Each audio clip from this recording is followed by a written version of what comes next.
Most automotive OEMs have a net zero goal. Some are bullish and say 2035, some 2050.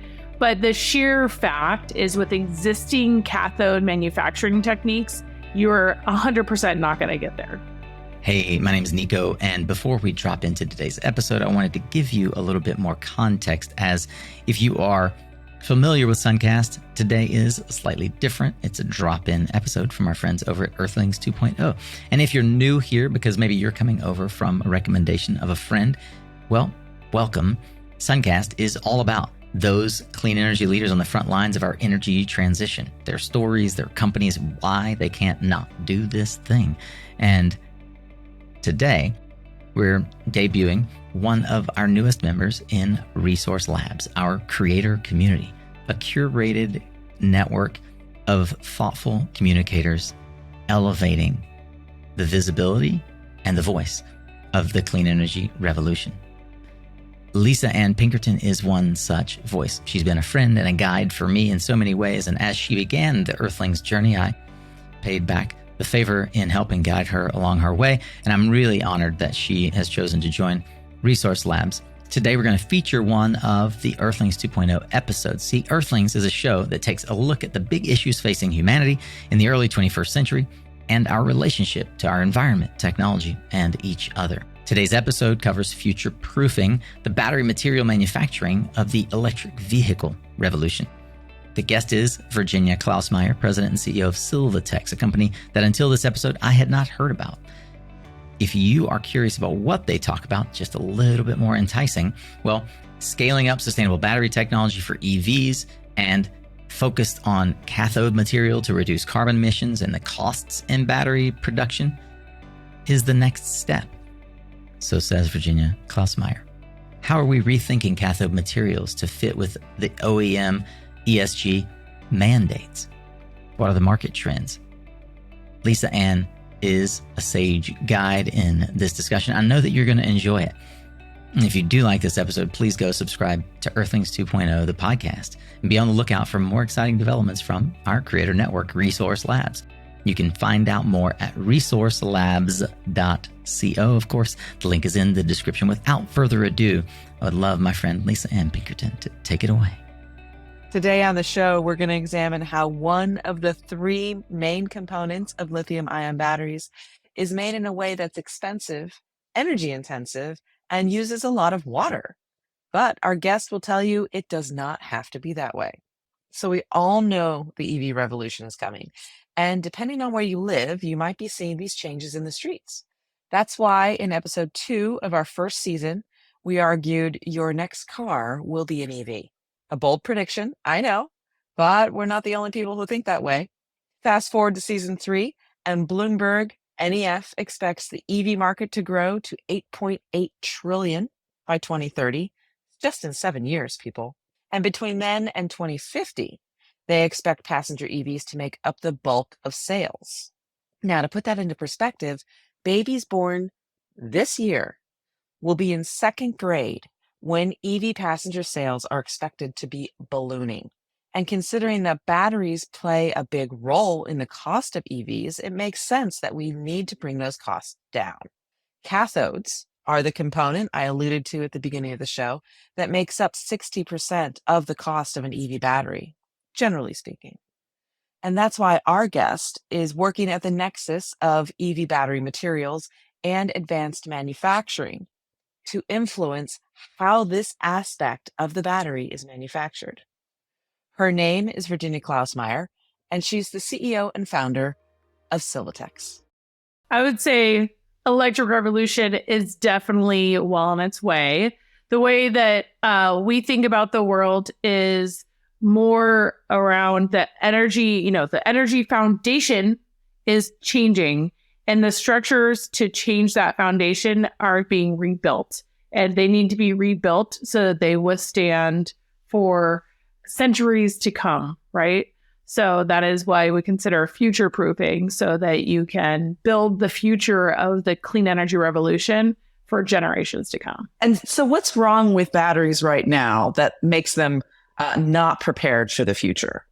High level, the battery sector has done a lot of development, and over the last, decades has come down to specific material sciences that work to perform the way that humans need them to.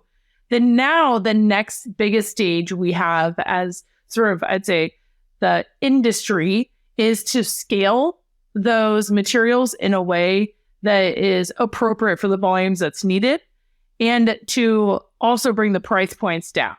So those are, we look at what the problem is as the two issues are how to scale in a cost-effective, carbon-neutral way. It makes sense that we would start this electric vehicle revolution based on battery technology that existed previously. Like you think about Tesla famously using laptop batteries and chaining them together for their vehicles, simply because that's the technology that was available at the time. And they weren't really thinking about scaling up to massive numbers. They were just focused on let's just start somewhere, right? So now that the EV revolution's established, it's happening. More EVs are selling all the time. I appreciate your perspective that now we get a chance to think about how do we want to scale these technologies and how can we do it thoughtfully? Because if we're just basing it on what I would consider the incumbent technology, that's not sustainable. It wasn't, incumbent solutions weren't designed that way, right? A lot of the batteries were, how do we get it good enough to work in the iPhone? And it has been the same type of lithium ion battery, background, but they're changing the cell designs, right? So now you have these huge battery cell manufacturing plants that have designed the cells to be more compatible for electric vehicles and energy storage applications. But the part of it that's really interesting is that the next step is down the supply chain on actually looking at all the components that go into the battery, right? So what are the cathode, the anode? How do we scale those in a way that is appropriate for the market and where it's going and where it is, today? Yeah, that leads into my next question, which is your company, Sylvatex, I find fascinating because the IP at the foundation of the company can be used in a variety of different ways. And you've chosen to focus on the electric vehicle market, specifically batteries and cathodes. Can you explain to us what is the work that you're doing with your IP to help future-proof batteries in the future? Completely. As an earthling, circle. As an earthling, the whole goal is to ultimately curb carbon emissions of humans to mitigate climate change, right? So when you're looking at the battery pack, and you have the plus side and the negative side of the battery pack and the electrolyte that goes between, those are the main components. The plus side, the cathode, makes up 60% of the carbon life cycle of the battery, and thus the vehicle or, the energy storage module. So it's a very energy intensive carbon sink. It's also 60% of the cost of a battery. So, the cathode material makes up a disproportionate amount of the cost and the carbon life cycle. Our thesis and our focus on the cathode was making those materials in the most effective way possible on a cost and a carbon side and a scale side, so that it can help to reduce the bottlenecks in the supply chain, but also, of course, driving the market on a price point and having it be the best in class solution for the ultimate goal of reducing carbon emissions and climate change. Thank you. And there's some water savings as well, right? Oh, huge amounts. I mean, right now, water's cheap, right? So I think this is one of the things that and we know it's getting more scarce, right? So if you think about future proofing, or if you think about really, the impacts of what we're rebuilding today in the energy revolution is how do we see the world operating in 2050? And to operate in that world, you have to have processes that require really no water no energy. Even though it might be cheap today, it's not going to be, and they're not going to be readily available, and that you can't have waste. You can't have, you need to have recycle loops, etc. So our process took all of that in together and made it into our solution for that market. Okay, so what is your process specifically? What are you doing to support the a more, what I would think of as like a more sustainable or lower carbon cathode? So current solutions for making the cathode material that goes into the battery cell are, it's called co-precipitation, but it's a multi-step process that uses a lot of energy. It's very water intensive. It's also very expensive. So to build out, one of these manufacturing facilities takes about $500 million. So it's extremely expensive, and they're not flexible across chemistries and inputs. So one of the things that we do know is that the markets are going to, as every industry does as it starts to get commoditized, is that you need to expand the range of input materials. So coming from recycled materials or different mines globally, that could be input, and also have a broader range of output materials.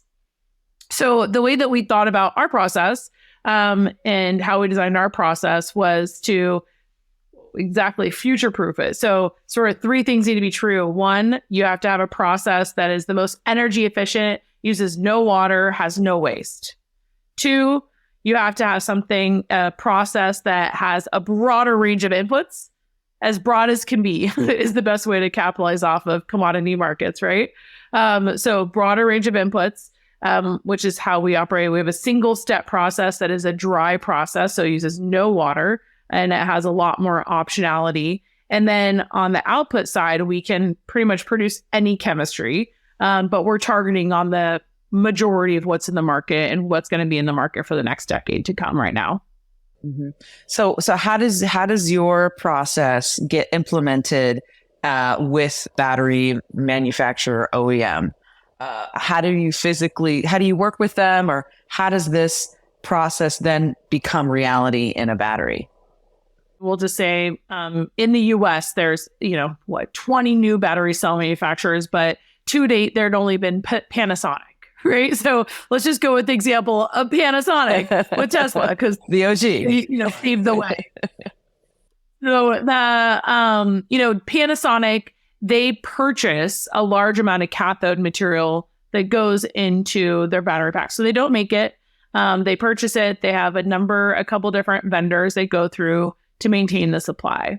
So if you think about all the cell manufacturers, they're doing the same thing, but the added element is that the actual automotive OEMs, they have mandates of needing to actually have a certain amount of those components be made in the US or wherever they are domestically, right? So I'm only giving the US as a working example.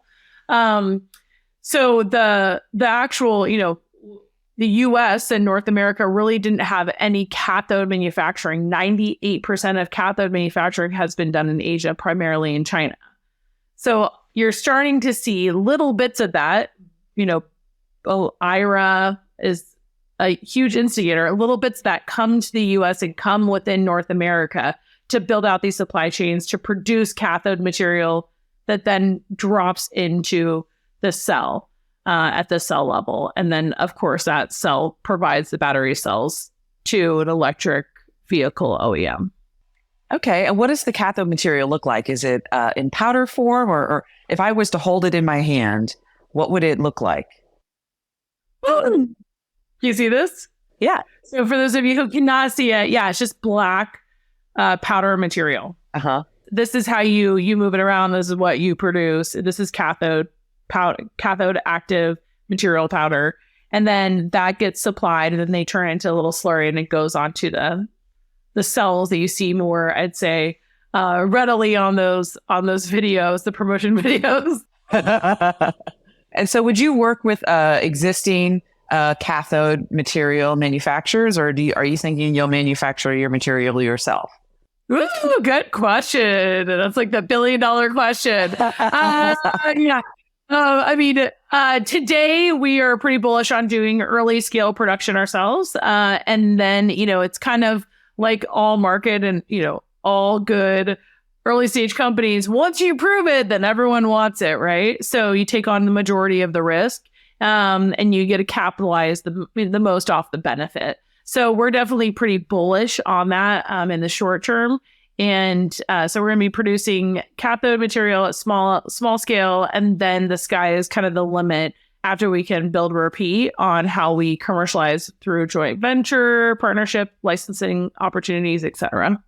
Mm-hmm. And would the work that you're doing to make a more sustainable cathode active material then support ultimately these automotive OEMs in their ESG mandates and reporting?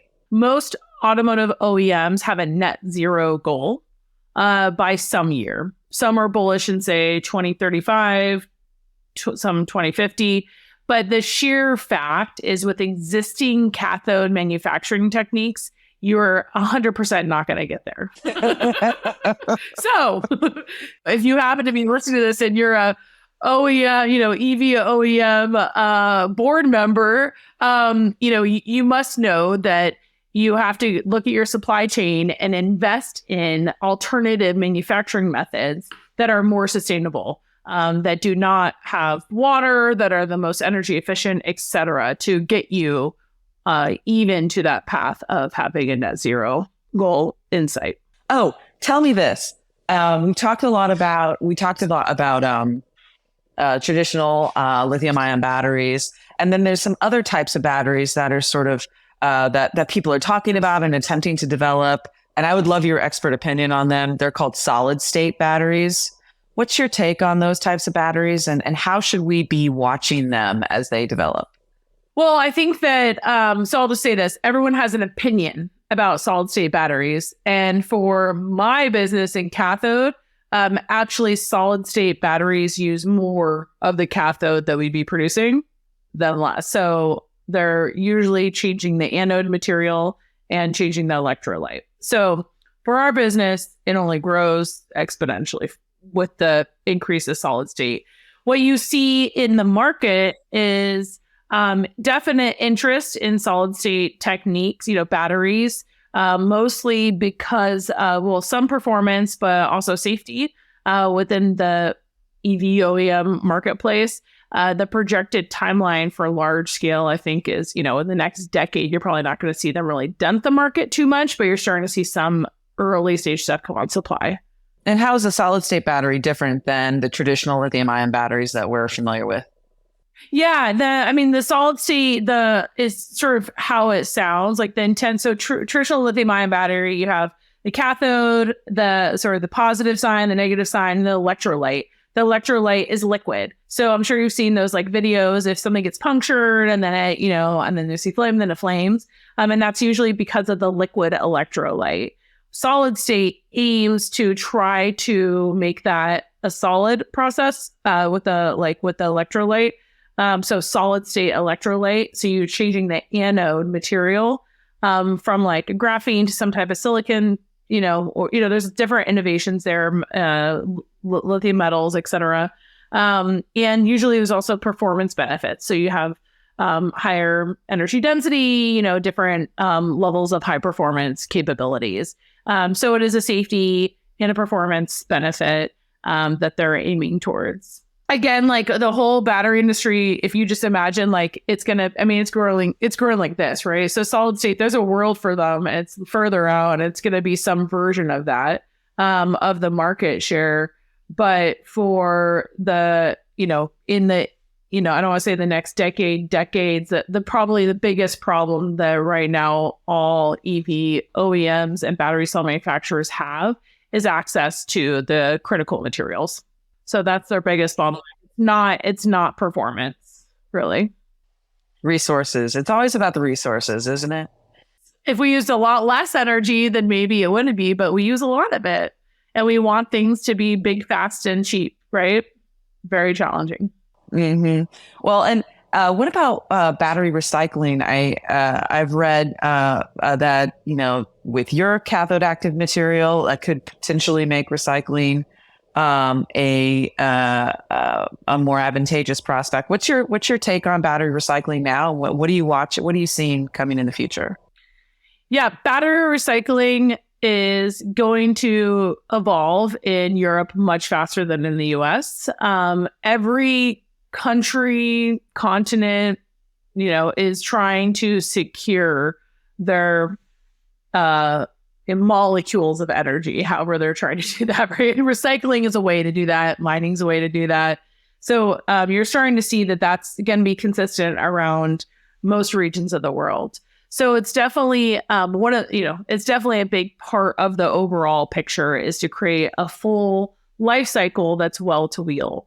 The methods right now that you sort of, the industry has sort of two problems. One is that the volumes of scale, like even in America, in the US, we had one very large gigafactory, and in the next 10 years, we're going to have probably like 30, right? So the volumes of material that are going to be coming through, and if you imagine 10 years of life in those batteries, you're going to start, it's about 10 years out until you're seeing huge volumes of material be recycled, right? So getting them in the pipeline is kind of a hard thing. You don't want batteries to expire early because that's not good for really any carbon story. So you want the life cycle of that to extend as long as possible. But for the recycling story, it's a challenge. So that's one thing, is that getting really a large amount of volumes into the supply is going to take some time.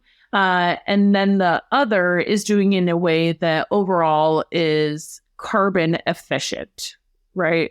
It doesn't make, it's important to have a fully closed loop with these materials that makes it very renewable and a very positive story and carbon story. But you need to actually extract out the nickel, the lithium, and those components to recycle them. You need to have a process that doesn't require a huge amount of energy or, toxic chemicals. So that's a different piece of the industry problem, is how do you lower the carbon profile of recycling? And, in our piece of the world, what we look at is how do we take material that comes off the recycle loops faster so they don't have to be synthesized, purified, and then add a sulfate molecule onto it so you have all sulfuric acid waste. So that's where we use inputs from the recycle streams that are much less processed. So it's overall probably the best in class carbon story you can tell while upgrading that material to high performance material, right? So a very good economic story as well. It seems like you're hitting, I hate this phrase because everybody uses it, but like you're checking all the boxes, right? Lower cost, less water, less waste, better to recycle, higher quality product. It's exciting to imagine a world where we've really thought critically about the materials we're using ahead of the time, so that when we do scale up the EV revolution, we're not looking back. Generations aren't looking back at what we did and be like, oh, well, they really didn't really think about that at all, did they? They just kind of ran with it. And now we got to clean up their mess. That's my worst nightmare, is having my kids in 20 years, if it's in 10 years, be like, Mom, what were you thinking? And I think, we have that in our generation, with our parents, like what they did with plastics, right? It was new and it was super useful. And now everyone's like, oh my gosh, it is incredibly toxic and it can never leave this planet. And it's really impossible and costs so much to recycle. And, the true cost of plastic is not at all incorporated into it, and it is, so it's still, for like a lot of petroleum-based products, right? You still have that problem. So I think with batteries and this, there is a level of attention that is higher, much higher than there was on sort of our, what I call it, like our V1 of the energy infrastructure, right? But there are areas that are really important and prevalent that need to be built out, right?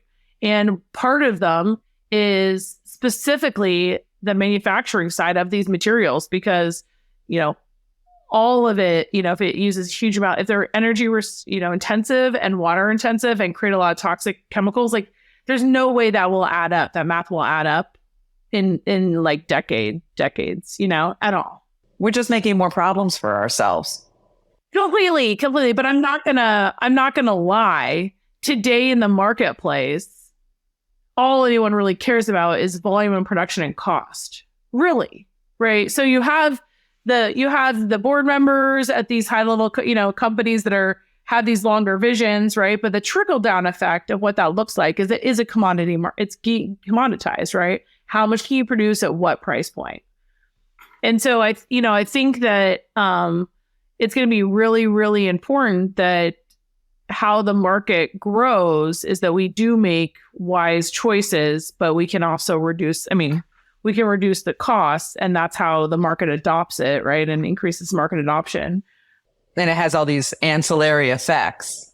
I think you're onto something, because with my fiance, Julian Adler, who's, he's an executive coach. He taught me this concept of like, you're only responsible for the information and knowledge that you have at any one time, right? And often people are doing the best they can with the resources they have. So if we look at the plastic analogy, people didn't know, 40 years ago that you shouldn't be microwaving plastic or like using, like they didn't realize what plastic how it was going to affect the future.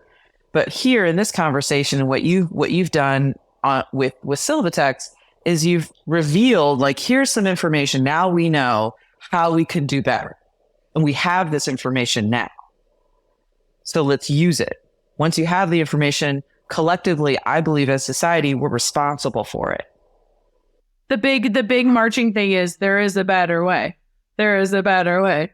There is a better way, right? So, the first step is, and I think we're past this point because around COVID and post, so in 2021, 2022, it was like, is it going to take off? Okay, electrification has taken off.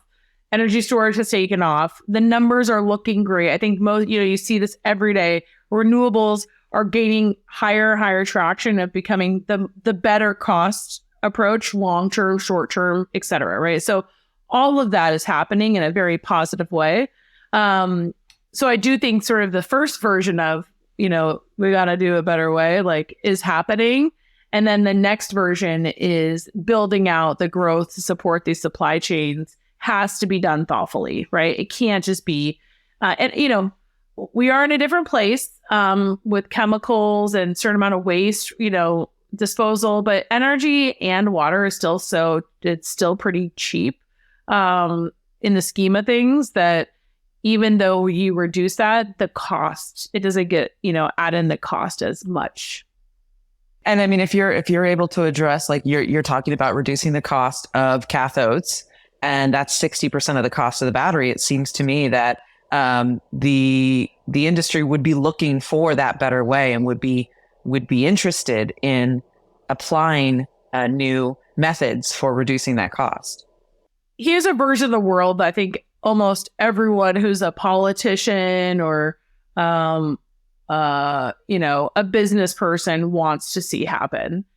That you have somebody in an area that is economically deprived, that has, usually those areas have worse emissions because there's more diesel being used, they're heavily trafficked, etc. So these people living in those areas are low income and they get the worst pollution. So then they suffer medically and their life expansion, like all these elements. So imagine a world where, like people in these types of communities are able to buy an electric vehicle that provided them jobs, that were more localized. And they also, around them, their world was becoming electrified. So they don't have those emissions. And so they ultimately are able to be in this like very different life space. And the only way we can reach that population of people is if we're able to reduce the cost of vehicles, period. Earthlings, what I find fascinating about the Sylvatex process is that the IP they've developed is really applicable to a variety of industries. And I can see why they've chosen the battery as a place for them to start, because it seems like there's so much ground to be made up, both from a sustainability perspective and a cost perspective. So keep your sensors pointed at Sylvatex so we can watch how they lead us into a battery future that we can all be more proud of. In future episodes, we'll also look at solid state batteries and battery recycling to continue this series. Now, before we go, we get to restore our faith in humanity. Today's spotlight comes to us from Venezuela, where artist Oscar Olivares has completed what he said is one of the world's largest ecological murals made entirely out of bottle caps. This art is really cool and beautiful, and we'll put a link to it in our show notes so that you can see it. It's 385 square meters, and it's made out of 400,000 bottle caps. Local residents collected 1 million of them for the project, and they also helped him put it together. He said that he was able to educate residents on the importance of recycling through this project. And Olivares said that there's no real education or policies about living a sustainable lifestyle. So his projects help lead more people into wanting to recycle and to be a part of his work. Doesn't it feel better knowing that there's people out there in the world making it better? We hope you will all choose to do the same wherever you are on this beautiful blue-green space flower we call home. Thank you for tuning in to this drop-in episode from our friends at Earthlings 2.0. I do hope that you learned so much. I did. Sustainable battery production and its impact on society is an increasing concern. And it's great to know that companies like Sylvatex are thinking beyond just the chemistry of lithium ion versus some other chemistry and how the cathode itself can be advanced. Thank you, Lisa Ann, for bringing this to our collective attention. And I would encourage you, as I did before, go to resourcelabs.co, our creator network, for all things climate and clean energy, and subscribe to Earthlings 2.0. Of course, we'll be back here on Thursday for another executive profile, a deep dive into the minds of those on the front lines of the clean energy transition right here on SunCast. Thank you for tuning in, and thanks to our sponsors who help make sure that this show is free to you each and every episode that comes to your earballs. You can thank them by going to mysuncast.com/suncast and learning more about what they have to offer. I'm deeply grateful that they help us bring the show to life. Remember, you are what you listen to. Thanks again for showing up, Solar Warrior. It's half the battle.